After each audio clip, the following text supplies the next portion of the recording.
A group of Karen refugees from Myanmar have arrived in Japan. The three families have been living in a refugee camp in Thailand. They are the first to enter the country under Japan's new resettlement program.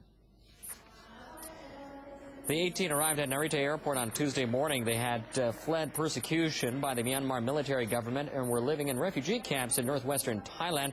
They were given a warm welcome by their fellow countrymen living in Japan who came to meet them at the airport. I'm happy to come to Japan. I'm glad my children will be able to go to school. For the next 6 months, they will attend courses to learn the Japanese language in and about its culture. The government plans to accept about 90 refugees from Myanmar over the next 3 years.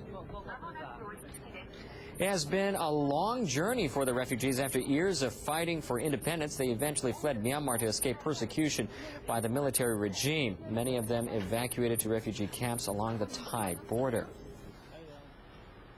But the Thai government has been reluctant to accept the refugees on a permanent basis, so many of them have left the camps for countries including the U.S., Canada, and Australia.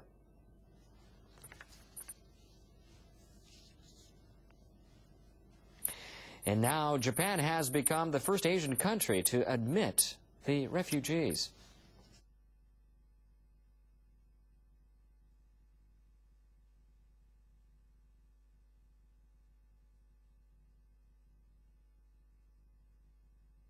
We are going to support them and guide them to integrate in Japan.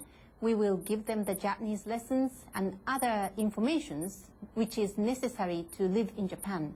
But the decisions for their lives, we would like to let them do by themselves. We will do much more actively involve ourselves to listen to their difficulties. So once in a month at least, we are going to listen to their difficulties, what kind of difficulties they are facing in their daily lives. And that is the meaning of the pilot project. And if there's anything that we can improve our project, we will consider that for the next fiscal years. We now have a report from Thailand shot just before the refugees left for Japan. NHK World's Takaomi Ohashi visited the refugee camp to see what kind of environment the people have been living in. This refugee camp was built 26 years ago. Shelters for refugees crowd together on rugged mountain slopes. Many of the refugees here are minority Karen people from Myanmar. Pro-independence foreign militants have long opposed Myanmar's military government. The fighting and the government oppression forced many from their villages. Refugees sheltering in camps in neighboring Thailand want to go back when peace returns to their homeland. But their dream has yet to come true. As a child, Ella and his family left their village to escape the military offensive. The family moved from one place to another before settling in this camp about 10 years ago. Government troops destroyed our village. There was no way to return. We had no choice but to cross the border into Thailand.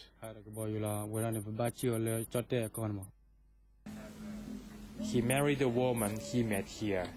The couple now has 2 daughters.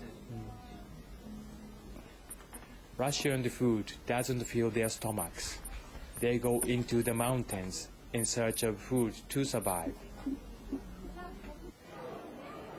Educating their children is a matter of great concern to the couple.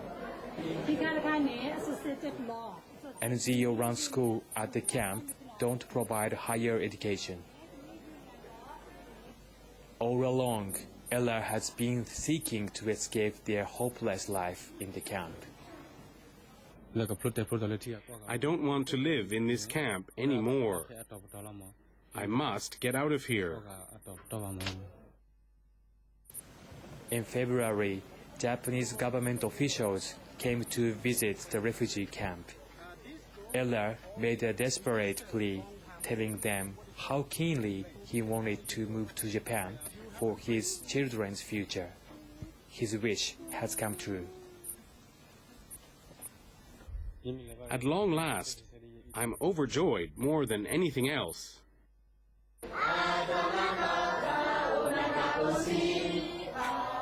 Refugees took part in a training program to study the Japanese language, culture, and skills needed to survive in Japan.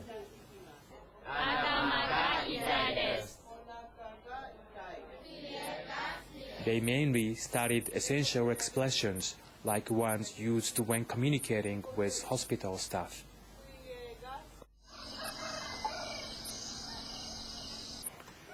On September 22nd, the day came for the family to finally leave the camp and head for Japan.